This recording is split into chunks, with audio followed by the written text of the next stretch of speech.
Okay, we'll call the meeting to order. Opening roll call. 1 second.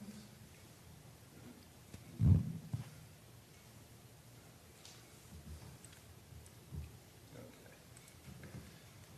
All right. Jim Morrison. Here. Molly Bales. Here. Jim Bisbee. Here. Tim Thompson. Here. Richard Parsons. Here. Excused are Mark Gartner, Gregory Rush, and Tripp York. And absent is Candace Sullivan. Chair, we do have a quorum. Thank you. Are there any adjustments to the agenda? None that I have. No? Okay. Any minutes to approve? No. No.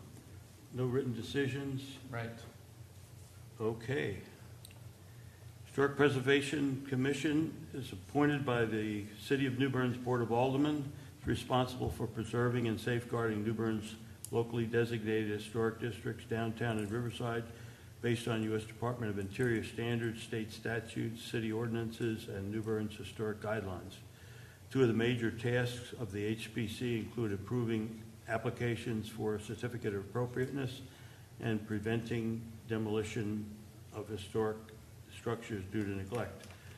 HPC holds a quasi-judicial hearing on an application for a certificate of appropriateness. The commission hears sworn testimony and evidence provided by the applicant, by parties who receive notice of the hearing, and by others who can justify they have relevant evidence and are directly affected by the application. The commission can consider comments based can consider comments based on personal likes or dislikes, hearsay, or personal opinion that cannot be directly related to the historic guidelines. Cannot consider those things.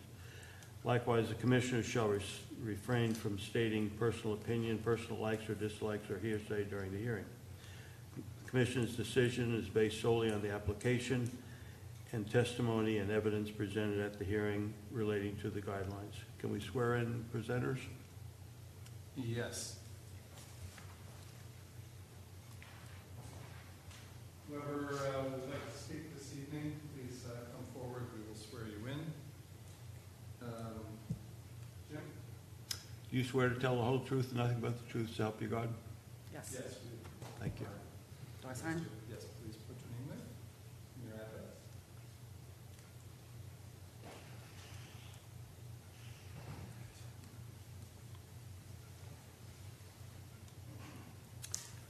Okay, the hearing process. HPC administrator will provide an overview of the application. The applicant or representative will present the application or add to it. Proponents and opponents who receive notice of the hearing can present evidence. There's time for a rebuttal by the applicant or by proponents or opponents. Others who can justify that they have relevant information and will be directly affected can present evidence. The HPC administrator will present staff findings and recommendations. The applicant or representative will have an opportunity to make final comments. Commission will have a discussion on the application. I will call for a motion on the application. A motion will be discussed, and I'll call for a vote. COA can be approved with conditions, or denied. Okay, can we hear 818 Broad Street? Yes. So we will start with the application. You can see on your screen here. For 818 Broad Street, the applicants are Crelo Chamberlain and Shireen Knapik, I guess. And the project is to build a covered area for an ice machine to look similar to the residence. And they've provided the materials that they propose to use. And the person signing this is the owners, two that are here today. They did have an owner's authorization, which we don't need tonight. And I will make this a little smaller now. This is an aerial view showing the property highlighted in the bright blue, and then the surrounding properties for reference and context. And then this is a zoomed-in version of that same aerial. In this case, you can see the front half of the property is primarily a unpaved parking area, and the back is has some lawn area and some trees. This is now the street view images showing the same site. You can see the parking area here, and there's a fence on the right, there's a little lawn in the front, the adjacent house on the left. And then this is a view to the right of the parcel, showing parking area here. Oh, and plus to note in the previous one is to note the setback of the house from the sidewalk, the distance there. Then this is the image of the church that's at the other end of the block, providing some context with regard to the setback of that building from the sidewalk. Sorry. This is their zoning verification form showing that they're allowed to have this use on this property. And then also their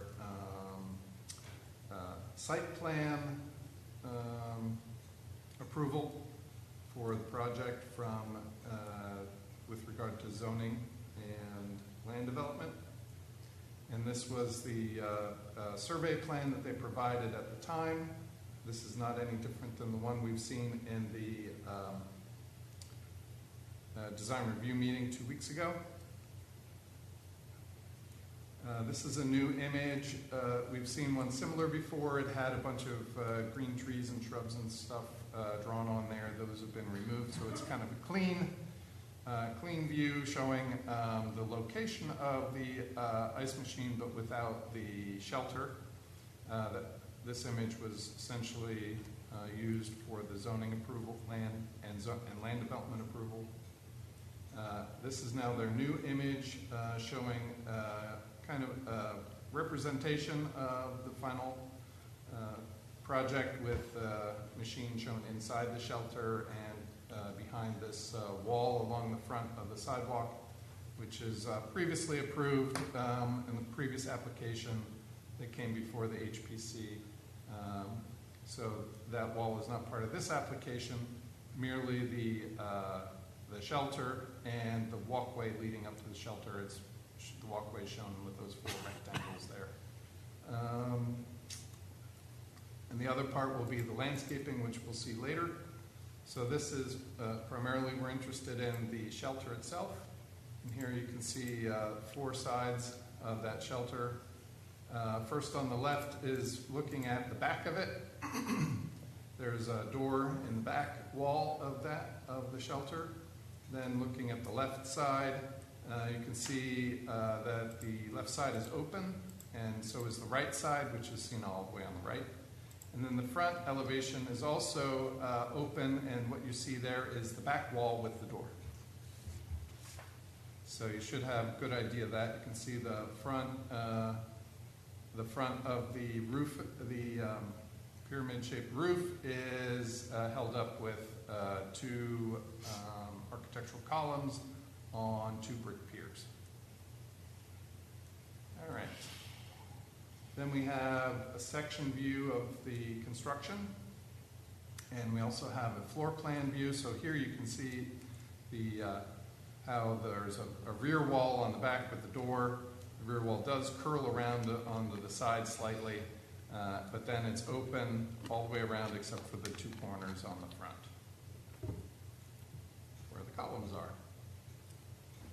This is some information about the ice machine itself, including some information such as the dimensions of the unit. And then finally, this was the landscape plan that was provided for conformance to the zoning, and because this was a revision from previous illustration, I guess. Plus, this is the illustration that's a response to the design review request for a larger site plan showing the shelter as larger than it was in that other view where it was a very tiny little square. This also shows the walkway with as this little red rectangle going out to the beginning of the wall, which is at the property line. All right, so what this shows is we have existing trees. There are 3 existing trees plus another smaller tree on the right-hand side or the eastern boundary of this parcel. So this application really only applies to the parcel on the right. The one with the house is not part of this application. It's a separate parcel property.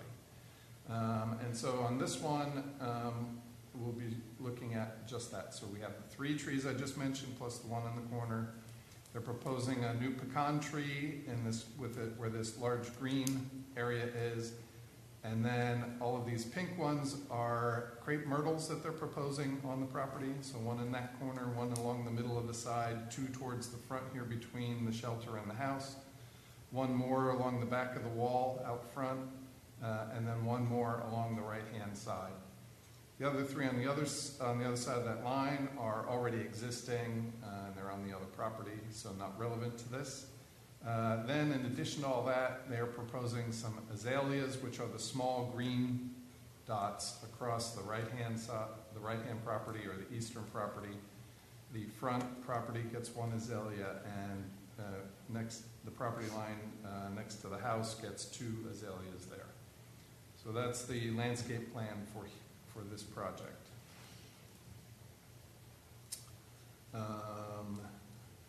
Then we have the zoning and inspections report for 818 Broad Street. And here at the bottom it shows that, I better make this bigger.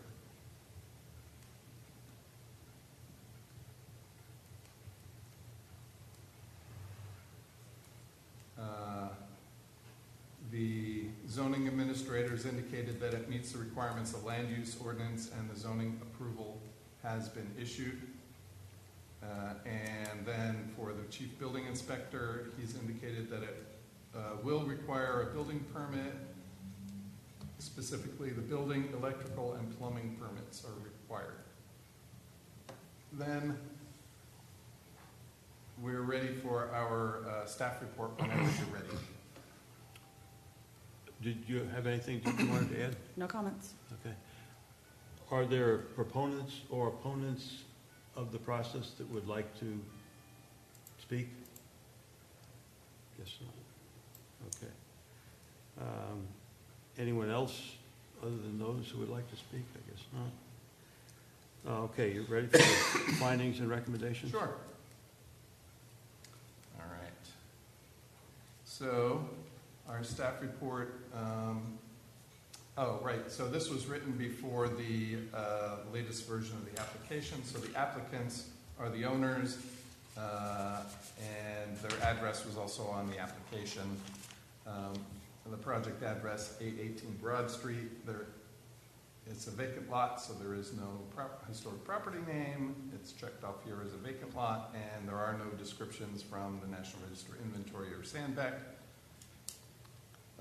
So the project for 818 Broad Street is to include a new freestanding pavilion for a vending machine and limited landscaping on a vacant lot.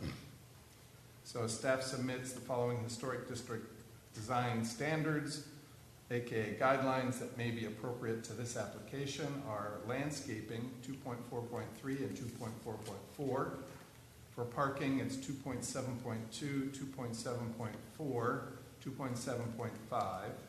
For design principles, it's 3.1.1, 2, 4, and 5.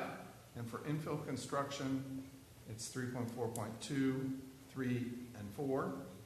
For walls, trim, and ornamentation, 4.2.4. For entrances, 4.4.4. For paint, 5.4.2, 3, and 4.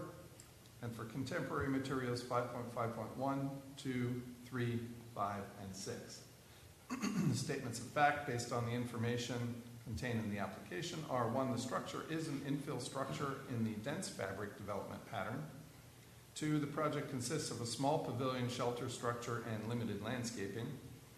3, the proposed design components and materials meet the requirements of the Historic District Design Standards, aka guidelines.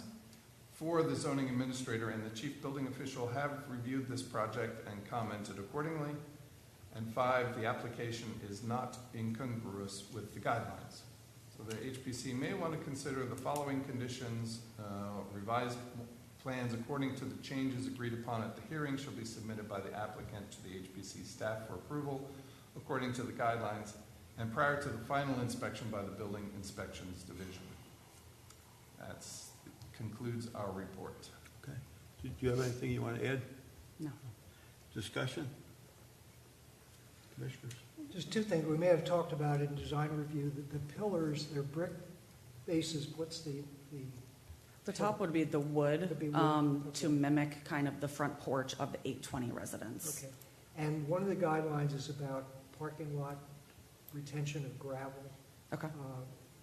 There's nothing I could see that shows you having some kind of lining. There are railroad ties that are lining. We replaced about half of them They're so already far.